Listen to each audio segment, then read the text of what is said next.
Historia número 31. Romper el silencio. Empecé a actuar sexualmente a los 5 años de edad. Era sexual conmigo misma en una forma dañina y adictiva, y mis conductas de actuación eran raras y sobrepasaban los límites de lo que la mayoría de las personas consideran como juego sexual de niños. Estaba aterrada de que descubrieran mi secreto, así que tenía mucho cuidado de no lastimarme de manera que se pudiera detectar o que requiriera atención médica, aunque no lo comprendería ni tampoco lo reconocería por muchos años, pero mi conducta de actuación tenía tres componentes reveladores que lo colocaban dentro del dominio de la adicción profunda. Yo tenía una característica de fetiche y lo acompañaba con fantasías violentas y dañinas, y más tarde en mi vida, aun cuando yo quise dejarlo, no lo pude hacer.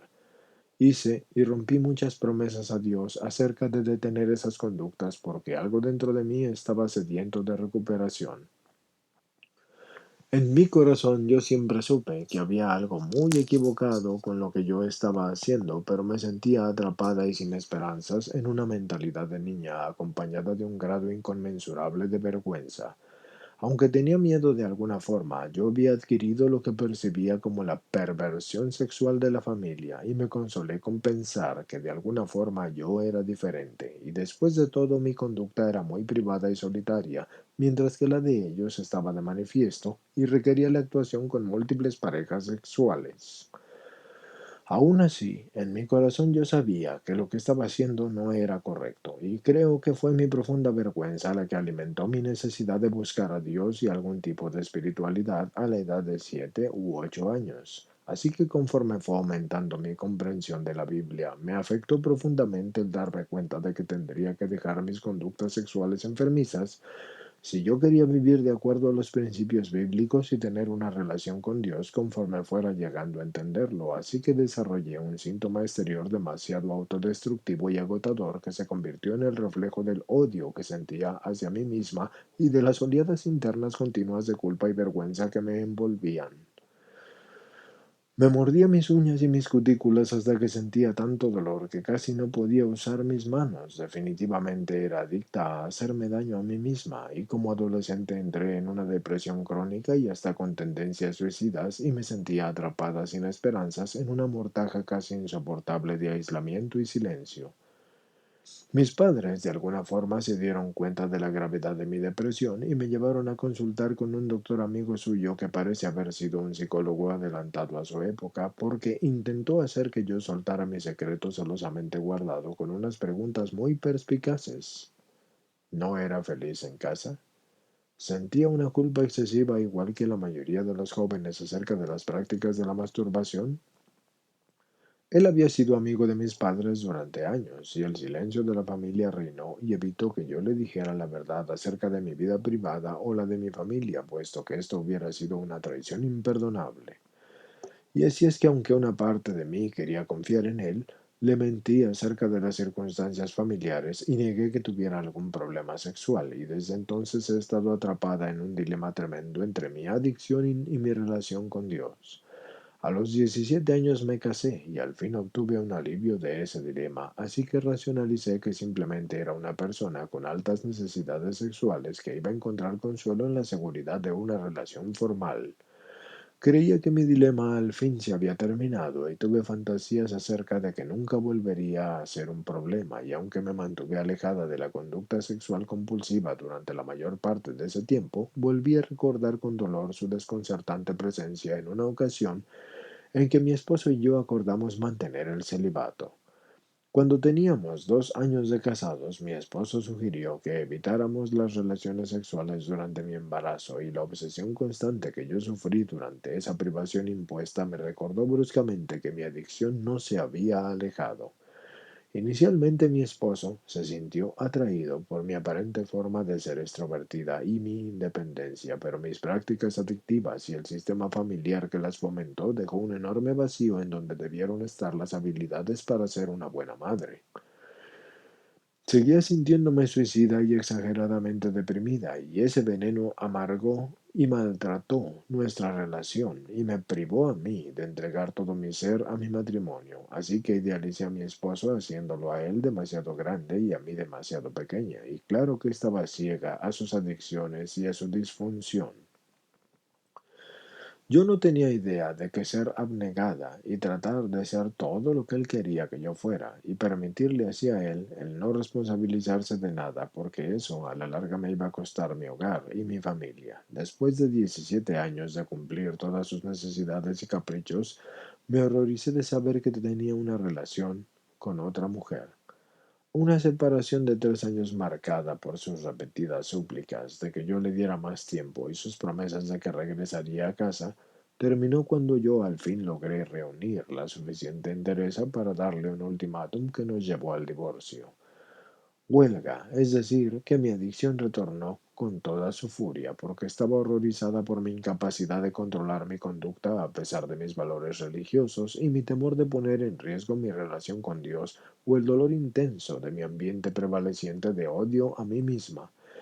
Esto se creaba debido a todo esto, y una forma en la que esta locura ha hecho de mi vida un hecho ingobernable es mi incapacidad de creer que Dios me fuera a querer o a recompensarme por algo.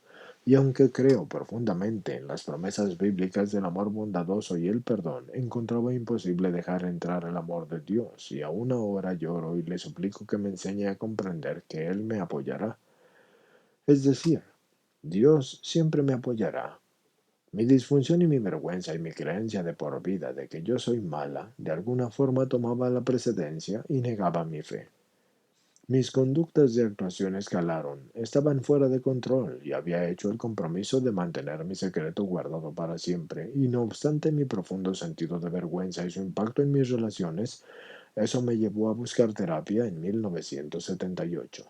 Para mi desgracia me topé con una terapeuta novata que no imponía límites profesionales ni tampoco comprendía la adicción sexual, así que terminé sintiéndome más sola y desesperada que antes.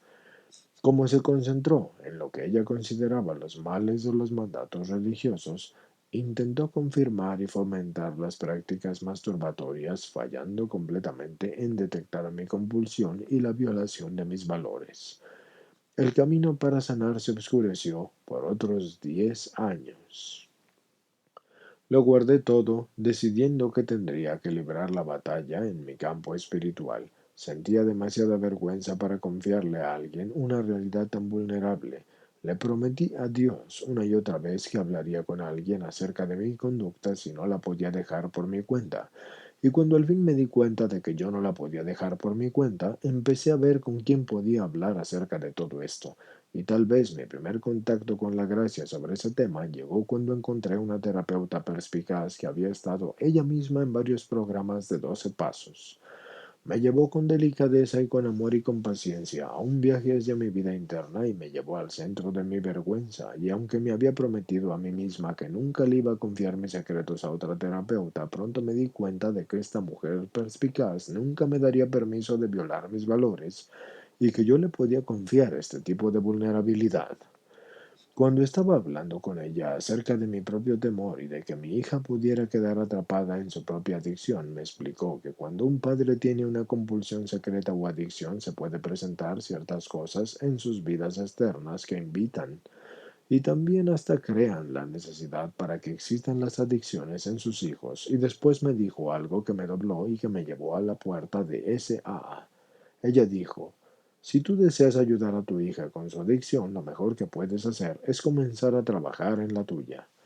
Y eso en realidad me impactó, porque yo haría lo que fuera por ayudar a mi hija a tener una vida mejor y más feliz y menos solitaria. Y aunque yo me resistí y supliqué y juré que nunca iba a ir a ese AA y que yo no pertenecía ahí, y que mi vida no era ingobernable y que no estaba fuera de control, accedí en pensar acerca de su firme recomendación y que yo asistiera a una sola junta. Así que cuando ella se fue de vacaciones decidí que intentaría parecer de mente abierta y que iba a asistir a solo una junta para probar de una vez por todas que yo no pertenecía allí. Y sin embargo, cuando yo llegué al grupo, Me impresionó profundamente la calidad y la bondad de las personas a las que conocí y la profundidad de su compromiso en el proceso de recuperación, y me sentí obligada a regresar para aprender más acerca de lo que la adicción sexual era.